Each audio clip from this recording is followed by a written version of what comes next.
The streets of Apapa bear the mark of the siege by the trucks and tankers that has befallen them.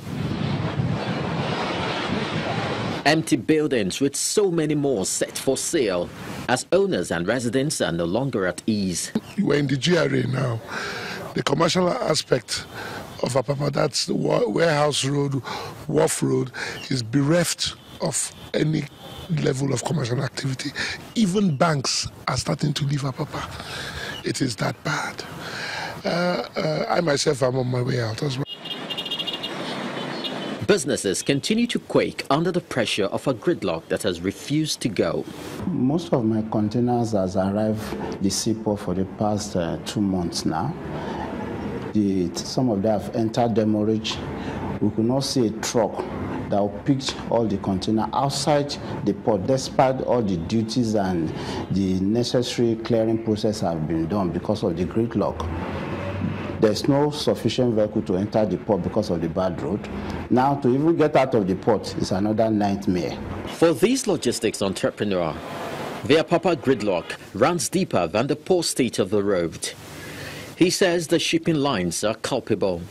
We need the government to set up a committee to look at these shipping companies that are bringing containers into this country and see how many containers they take back with that vessel. If you come with 10,000 containers and you go with 10,000 containers back, in 3 months, in 2 months, this road will clear. A recent survey by the Shippers Council of Nigeria shows the rings of the port in Apapa have at least 4 times more trucks than it should ordinarily cater to, making it almost impossible to ply the routes. Government directed shipping lines to create container holding bays some years ago.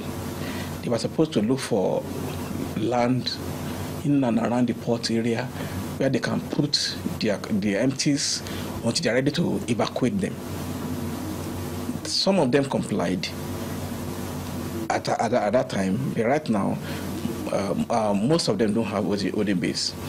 And that means they are using our access roads as their holding bays. They keep empty containers on the trucks that bring them, standing on the road for days and weeks. However, in 2006, the idea of a dry port system was birthed by the Obasanjo administration with an initial 6 locations in mind, namely Funtua, Jos, Isialangwa, Kano, Ibadan, Maiduguri. This was meant to serve as the hinterland, foster development and save the country from national embarrassment as currently being thrown up by the Apapa gridlock. Because the state governments give land for this project. These are projects of the government, and they are being concession on what is called a BOOT basis, build, own, operate and transfer. Thankfully, the inland container depot in Kaduna is set to commence operations with the support of the state government.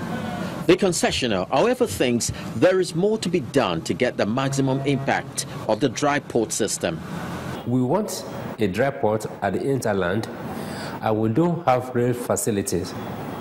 It will be difficult and it will be too expensive to run.